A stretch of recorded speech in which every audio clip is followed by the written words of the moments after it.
now Plato comes along, and he's mad at his own society because they killed who Plato think was the smartest, most honorable guy around. Yeah. And then Plato does this for the next 20 years.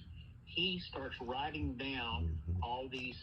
Sometimes Plato was in these houses when they were talking and having discussions about right and wrong. And sometimes he was there at these public things hearing it. I guess he remembers a lot of that. And so he begins to write all this down. Right, cataloging it. Nice. And because this was done in talk, these were all discussions where Socrates was talking to this guy or that guy, and Plato writes these down, and he writes it down in talking point. Who goes? Socrates said, and there's some sentences goes. Then the guy he was talking about, Joe Blow, answered back, and then there's that sentence. So it's like this. It's almost like a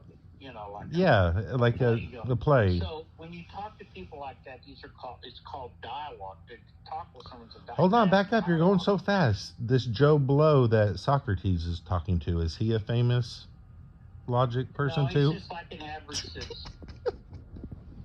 Oh, that's not his name, Joe Blow? I thought. No. I've never heard of him, so I wasn't sure. So, he even wrote the story of how the trial occurred, what was said at the trial, and then there's another book. Okay, here's how he died. We were all at his house the night that he took the poison. Yeah. How many books did he write? His last words. Or how many books did he end up writing? Well, like 20 or so. Oh wow. 20, 22. So these things are called dialogues because they really are. Sure, they just down reports of discussions that took place. To have a dialogue with someone to talk to them. So these are, and they're referred to as, they're called Plato's dialogues or just dialogues. And so what happened to him? What happened to Plato? He actually started a school, sort of. I don't know what schools were like back then. They called it a school. It probably wasn't really what we would think of as a school now. Sure. But it was a school for back then. It was just like, I don't know, to teach what? Logic? Yeah, philosophy. Yeah. So even after he died, some other people continued on. I think it lasted for 100 or 200 years. Oh, wow. And but he wrote all these dialogues, and an interesting thing is they think that even though Plato was supposed to be saying what Socrates, who's now dead, had thought about things, they think that after a while, Plato started putting some of his own ideas, sneaking them in there. Sure, of course. So the really early you fake? ideas, the really first couple of 2 or 3 books, they think he was pretty loyally. Yeah, he was. Reporting Socrates.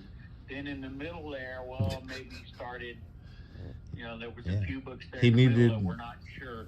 Maybe they're like 50-50, And then the last few books, which now Plato was an older guy, those are like mostly his ideas. Sure. So, I mean, he had to do that too because he needed more content. Just like today, you got to have material, right? Yeah, I guess. You got to start. Plus, he had his own ideas. And for some reason, these dialogues are. I mean, I've got copies of them, and they're okay. I don't think they're that. They're all right. Interesting to me, Actually, there's other people now you can go who have you can read Cliff Notes. Yeah, on Plato's diaries. So I've read Cliff Notes, They're shorter, These dialogues are pretty long. I know, they're short. Cliff Notes are shorter, is what you're telling me? Yeah, just like anything, And they get to the point, Yeah, exactly.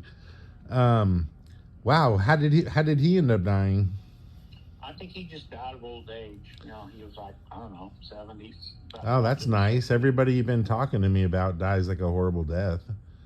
Yeah, well, he managed to die of old age. Well, that was nice. Did he have even go back to Socrates. Did he have a wife or kids? I don't know. I don't think so. But Plato did. Plato had a wife and kids? Yeah, I don't know if he had kids, but he had a wife. Okay. And then where did Aristotle fit into that? Was he was like pro-women. He think women should be allowed to vote and stuff like that. Oh, yeah. He was like a supported women, Plato, back to the logic stuff. Plato, I don't know, he he kind of helped logic along, but I don't think he fully realized what he was doing either. Yeah. He was just trying to make the language a little more clear. Sure. And there was two things that he contributed, and they were sort of analyzing language. Because you could say logic's kind of a computer language almost, Plato talked about the use of this little word. I know this doesn't sound important, but it is. The little word is. That's never good. You start it like that. Is. Okay. The little word is. Yeah, the little word is. Today is Thursday. Tomorrow is Friday. IS is. Yeah, I got you. IS. And there was certain ways. Hold on, spell it for me one more time. Let me write it down. You don't know how to spell is? I knew how to spell every other word you gave me. I'll let you figure that out. Okay, I'll figure. I got it. I'll handle it. Okay. So he made a big deal about is. The little word's got 2 or 3 meanings, and you have to use the correct one depending on what you're trying to say. Okay, give me an example. How can you screw up is? Okay, the little word is can sometimes mean something is identical with something. Like if I say 2 plus 2 is 4, meaning the amount that 2 plus 2 represents is identical to the amount that 4 represents. Okay.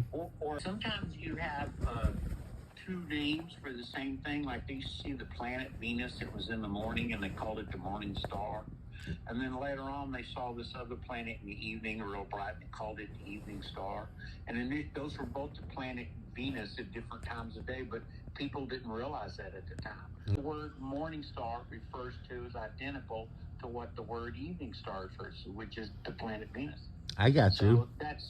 Is can mean to be identical. Okay. Or they just call it the is of identity. Then the second example is the use of the word not. And that's real important because, not if I say today's Wednesday and you said, no, today's not Wednesday, then what I said was false and what you said was true. So when you use not, you're claiming something that's... There's a deeper meaning to it than just just saying these words. And by the way, they use that word in computers. I mean, it's included in computer languages. You mean like coding? Or yeah, in the coding. There you go. Sure. And we call that here, write this word down. You ready? Yeah, go ahead. Yes. Negation. N-E-G-A-T-I-O-N. Negation. Negation. Yeah, you just made up that word. That's not a real word. I did not. That's a word. That's not real. Spell it one more time. N-E-G-A-T-I-O-N. Negation. Okay. Negation. To negate something means to say it's not the case. It's just a fancy word that means not. Okay. All right. Okay, and that's really important. Yeah, okay, I agree. Not, yeah. And listen, I'm not having this conversation again with you. Sometimes you can say, some people are not nice. Okay? The word not's kind of towards the end of the sentence, right? Yeah. Some people are not nice. Yeah. Okay? All right? But then I could say another sentence like, no dogs or cats. Now I'd put the not at the beginning of the sentence. Right. Well, it's real important. Like in that first one, I said some people are not nice. The word not only applies to that word after it, nice. Okay? I get the placing helps where you put it, sure. When you put it to not, you're saying the whole sentence, not just the word right after the word no. When I say no dogs or cats, the whole sentence is being negated. So that's why that's important. So that's why the structure matters and how you phrase it. So Plato kind of clarified the uses of the word not and the uses of the word is to make the meaning of the sentences more clear. He's just trying to make the language better. Right. Now that was good. So we can engage in this discussion about what's truth and justice. Before we find out what truth and justice are, we got to get our ducks in a row, and he was getting our ducks in a row. Okay. You always said that too. Like if you were going to use, and later on, Aristotle is going to use is and not some other stuff in his logic. Okay. Okay.